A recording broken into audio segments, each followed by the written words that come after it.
तो फ्रेंड्स, इस तरह से आपको हेल्थ इंश्योरेंस का क्लेम हॉस्पिटल दे देता है।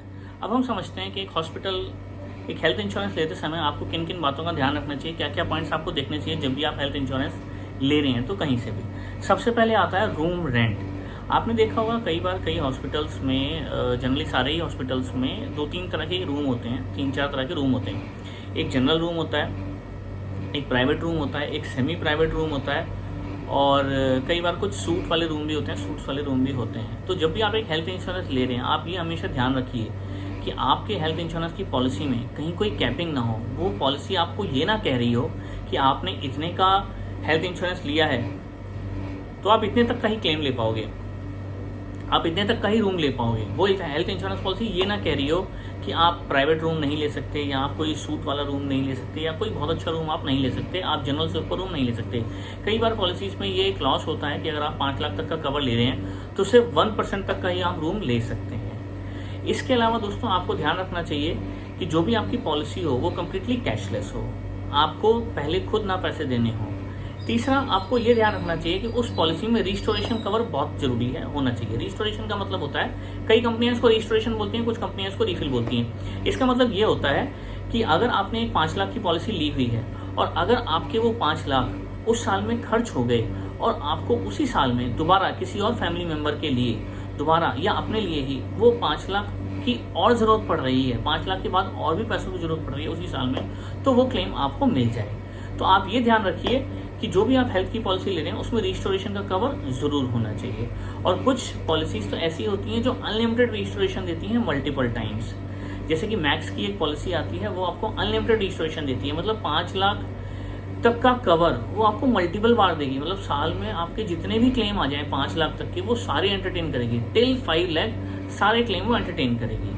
कई कंपनियां, मतलब मैक्स तो अनलिमिटेड देता है और कुछ कंपनियां जो है वो एक ही बार देती हैं। इसके अलावा दोस्तों, आपको ये ध्यान रखना चाहिए कि उस पॉलिसी में प्री और पोस्ट हॉस्पिटलाइजेशन एक्सपेंसेस कितने कवर हो रहे हैं। प्री और पोस्ट हॉस्पिटलाइजेशन का मतलब होता है आपके हॉस्पिटल में एडमिट होने से पहले के आपके खर्चे और हॉस्पिटल से डिस्चार्ज होने के बाद के आपके खर्चे।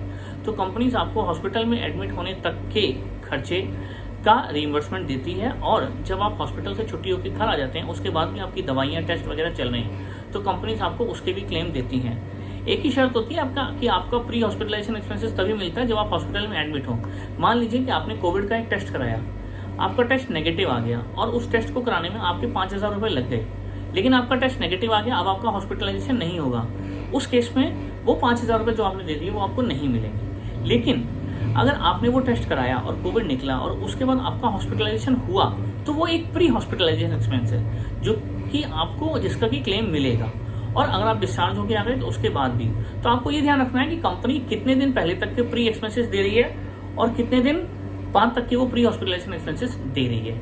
कुछ कंपनियां 60 और 90 दिन का देती हैं, कुछ कंपनियां 60 और 180 दिन का देती हैं। तो ये आपको देखना है, जितना मैक्सिमम टू मैक्सिमम आपको कवर मिल पाए आपको उतना ज़्यादा कवर लेना है।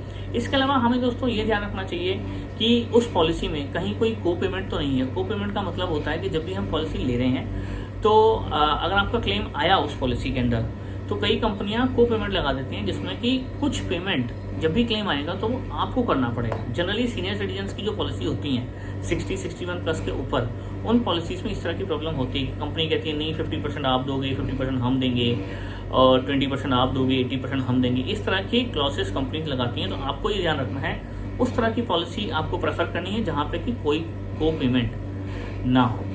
आपको उसी तरह की पॉलिसी लेनी है जहाँ पे कि कोई को पेमेंट ना हो। आपको